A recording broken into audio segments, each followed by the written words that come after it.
আসসালামু আলাইকুম সবাইকে। একটা নতুন ভিডিওতে ওয়েলকাম করতেছি। আমি ভয়েস ওভার দিচ্ছি বেসিক্যালি। আসলে গরুর হাটে ওইভাবে কথাবার্তা বলা হয় না বা বলা যায় না বা বললেও সেগুলা আসলে ভিডিওতে আনার মতো না। তো যার কারণে ভয়েস ওভার দিচ্ছি। আমরা গেছিলাম হচ্ছে আমাদের খামারের পাশেই নয়নপুর বাজার হাটে। এটা মূলত ছোট গরুর হাট আরকি। তো প্রচণ্ড বৃষ্টি ছিল। আমরা গরু দেখা শুরু করার পরেই বৃষ্টি শুরু হয়েছে প্রায় ১-১.৫ ঘন্টার উপরে।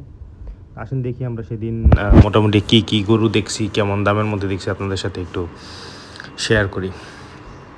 ফার্স্টে এই গরুটা দেখছিলাম, ছোট একদম ৬৫,০০০ টাকা দাম চাইছিল গরুটার। আমি ৪২,০০০ টাকা পর্যন্ত দাম দিছিলাম ওই গরুটারে।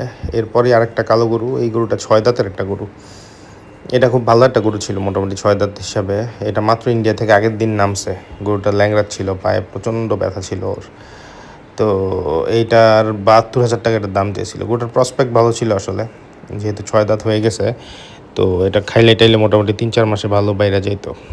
তো দাম আসলে অনেক বেশি চেয়েছে ৭২,০০০ টাকা। এই গরুটার মধ্যে হার্ডলি ১.৫ মণ মাংস হবে। তো ৭২,০০০ টাকা সে দাম চেয়েছে। আমি ৫০,০০০ টাকা বলছিলাম, পরে শেষমেশ ৫২,০০০ টাকা ওরে বলছিলাম, বাট ও রাজি হয় নাই। ৬০,০০০ টাকাও মানে লাস্ট বলছে, বাট এটা ৬০,০০০ টাকা দিয়ে কেনার মতো গরু না আসলে, যার কারণে সেদিন আর সেটা নেওয়া হয় নাই আর কি। তো দাম অনেক ছিল আসলে বাজারে। ঈদের পরের হাটগুলায় অনেক দাম যাচ্ছে গরুর।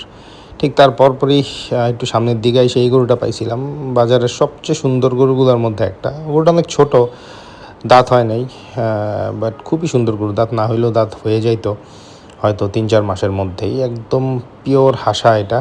চোখ থেকে শুরু করে লেজ, খুরা, শিং, তার নাক সব কিছু চকলেট কালারের। খুবই সুন্দর ছিল গরুটা। গরুটা খুব পছন্দ করছিলাম আমরা।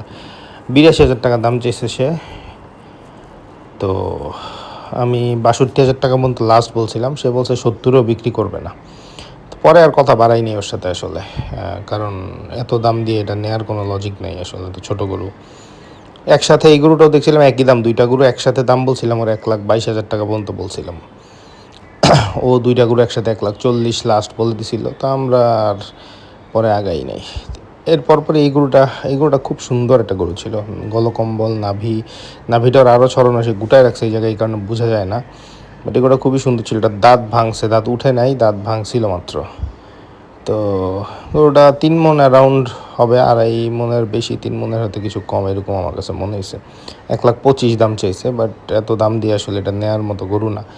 আমি ১,০০,০০০ টাকা পর্যন্ত তারা লাস্ট বলছিলাম, হয়তো আরও কিছু বাড়াই দিতাম, বাট সে ১,১৫,০০০ নিচে দিবেই না, যার কারণে এটা নেওয়ার পরে করি নাই। তাও হয়তো আসতাম, বৃষ্টি চলে আসলো, যার কারণে এটার কাছে আর পরে আসা হয় নাই। বৃষ্টি শেষে আসলে বাজারও ভেঙে গেছিলো। তো এইটাও আসলে শেষমেশ নেওয়া হয়নি আসলে। ওই বাজার থেকে কোনো গরুই নেওয়া হয়নি। একদম শেষে যে গরুটা এখন দেখতেছেন আপনারা, এটাও একটা হাসা, খুবই সুন্দর হাসা ছিল এটা।